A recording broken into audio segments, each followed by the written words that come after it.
The morning Camille Waters decided to wash her car was the most ordinary morning she'd had in weeks. She'd been grinding through back-to-back depositions for the better part of a month, surviving on cold brew and courthouse vending machine sandwiches, and she had finally earned herself a Saturday with nowhere to be. No briefs to review. No clients calling at 7 in the morning with fresh panic. Just sunlight, warm concrete, and the satisfying hiss of a garden hose against polished chrome. The car was a 1997 Silver Shadow, pearl white, with a burgundy interior. She'd had reupholstered the previous spring. She'd bought it from an estate sale in Scottsdale, paid cash, transferred the title the same afternoon, drove it home with the windows down and an old jazz station playing loud enough to rattle the mirrors. It was the most impractical thing she'd ever purchased, and also, without question, the thing she was most proud of. She had named it Lenora, after her grandmother.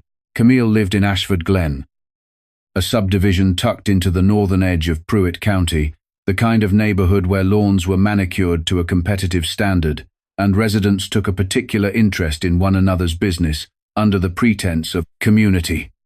The houses were large and close together.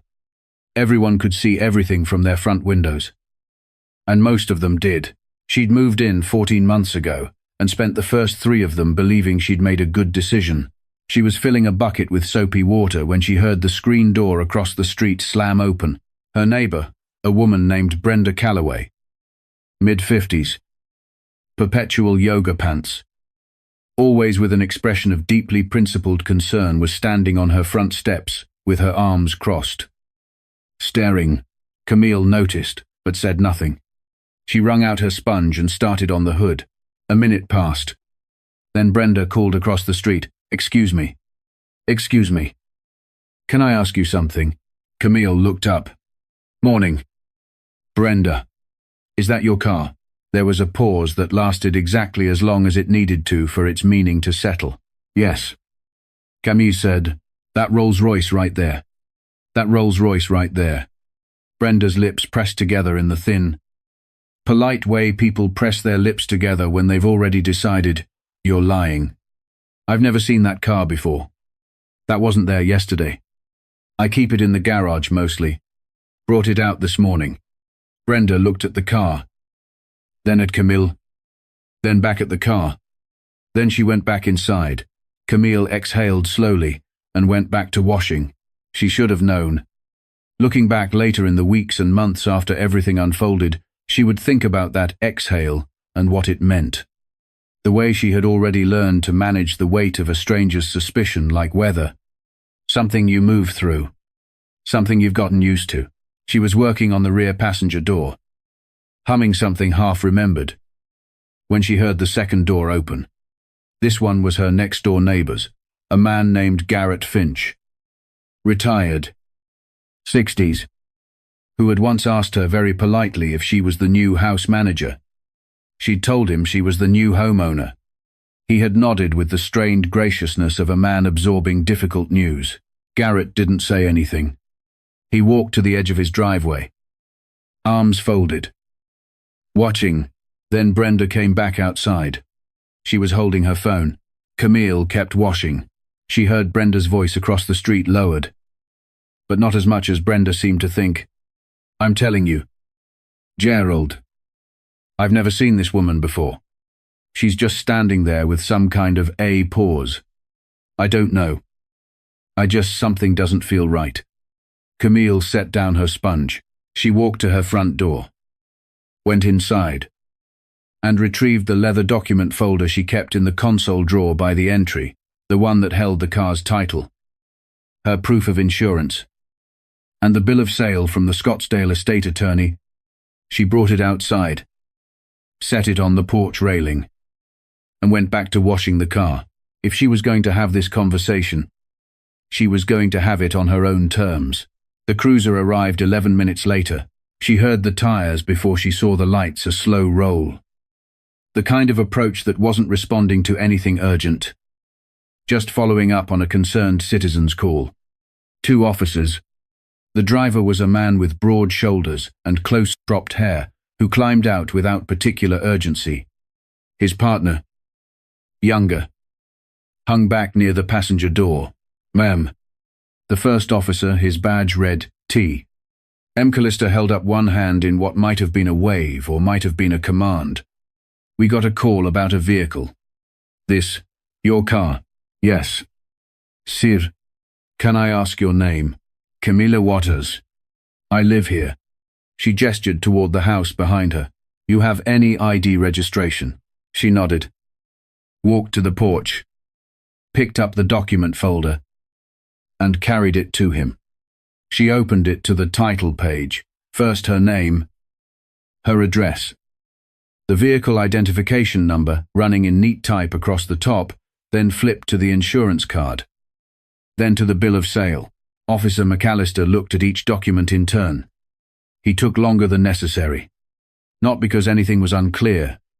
She could see the moment it registered the slight shift in his posture. The adjustment in his expression from professionally skeptical to professionally neutral.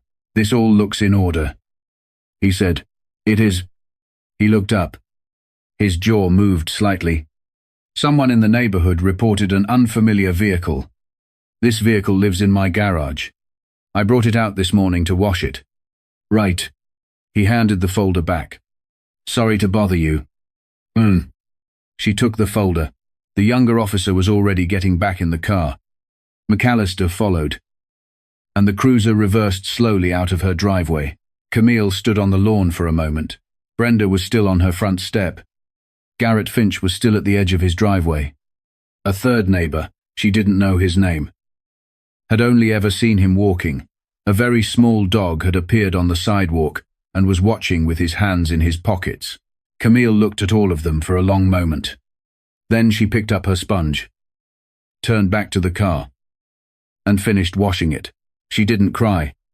She'd learned, somewhere around age 24, that crying in moments like this one felt like giving something away she wanted to keep. What none of them knew, what she had no particular obligation to explain, was who Camille Waters actually was.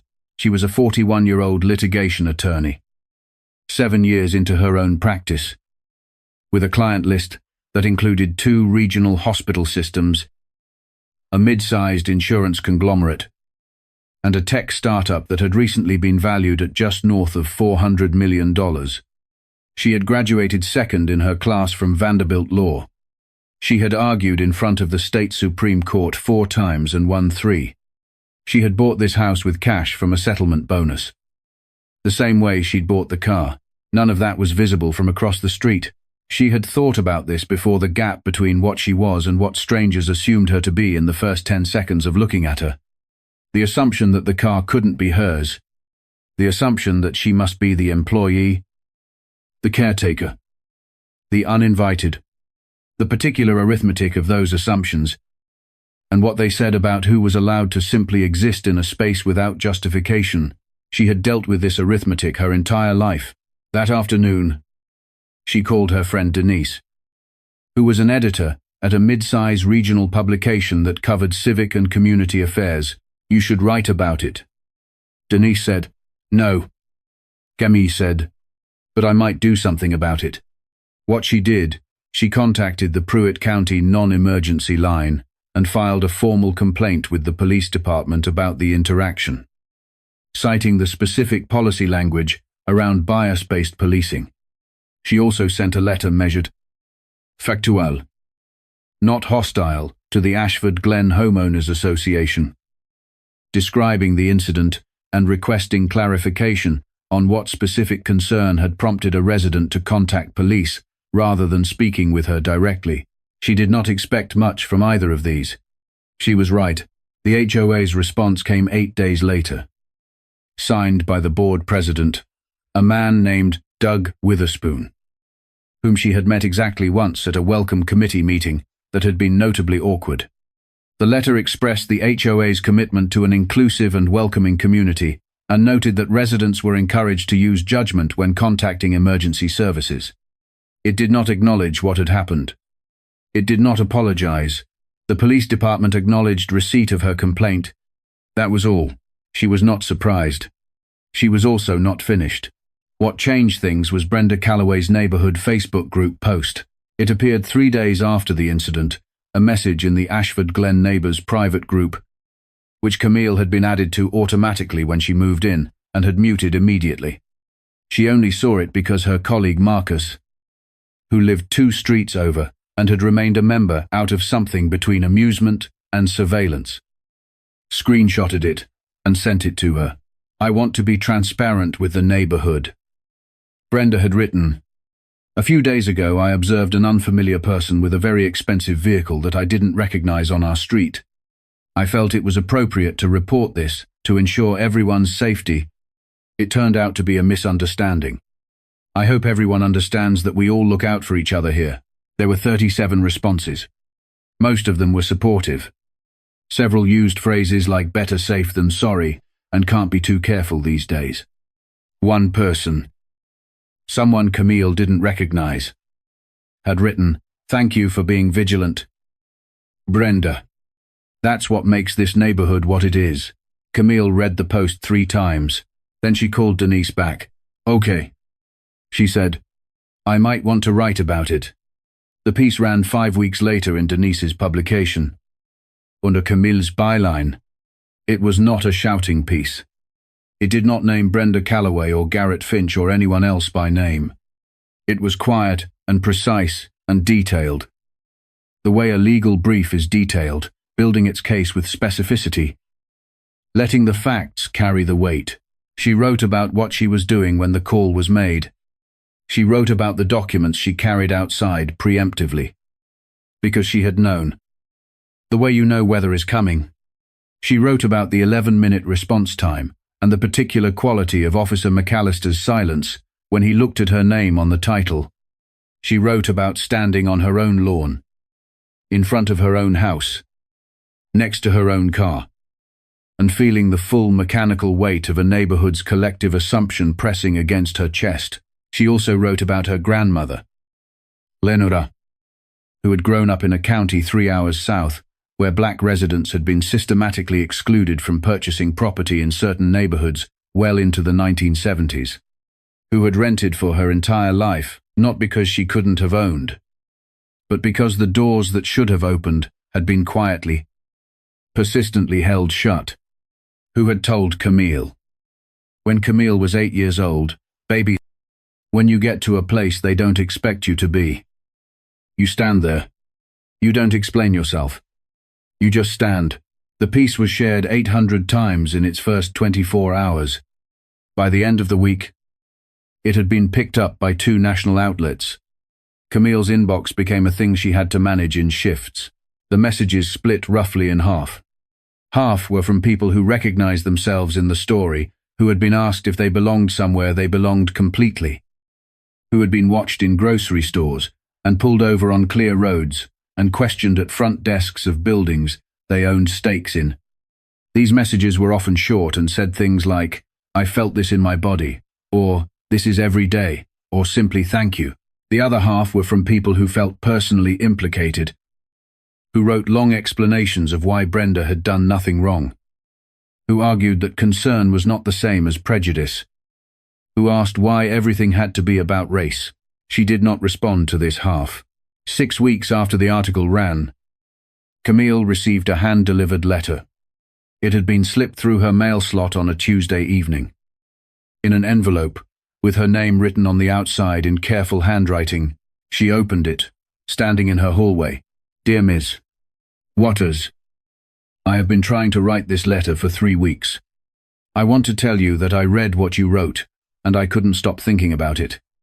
I recognized myself in it, though not in the way I wanted to. I understand that what I did hurt you. I don't have a good explanation. I had a feeling, and I acted on it, and I did not stop to ask myself why I had that feeling or whether it was fair. I am sorry for that. I am trying to understand what that means about me." It was signed B. Calloway. Camille stood in her hallway for a long time. She thought about what her grandmother would have said. Lenora had been, among other things, a woman of enormous practical intelligence, Someone who understood that forgiveness and accountability were not the same transaction and should not be confused. That an apology given in a private letter, slipped through a mail slot, was a beginning, not an ending. That the question was what came after. She folded the letter and put it in the drawer with the car's title. Then she went to the garage, uncovered Lenora, and sat in the driver's seat for a while, without going anywhere. The burgundy leather was warm from the afternoon sun. Outside, through the garage door she'd left open a crack, she could hear the neighborhood settling into evening, a lawnmower somewhere distant. The particular quiet of a street learning to reckon with something it hadn't expected. She thought about what it meant to stand somewhere, to simply, quietly, completely be present in a space and let the space adjust to you, rather than the other way around. In the months that followed, Ashford Glen changed in the incremental, resistant way that places change when forced to look at themselves. The HOA added a formal non-discrimination clause to its bylaws, not because the board was moved, but because 3 residents brought it to a vote, and it passed by 1. Officer McAllister completed a community policing training course that had been optional for 4 years, and that he had not, until now. Token, Brenda Calloway started attending a reading group at the county library on historical housing policy in the American South. These were small things. Camille knew they were small. She also knew that small things accumulated over time, in the hands of people willing to stay and hold their ground, were sometimes how larger things began. She still washed the car in the driveway on Saturday mornings. She still brought the document folder outside when she did it, not because she was afraid, and not because she was trying to make a point, but because she had promised herself, a long time ago, that she would not make herself smaller to fit inside someone else's comfort. Lenora gleamed in the morning light. Pearl white, chrome bright, named after a woman who had spent her life renting in cities she should have owned. Camille wrung out her sponge and kept washing. She was home. She had the deed to prove it, and she wasn't going anywhere.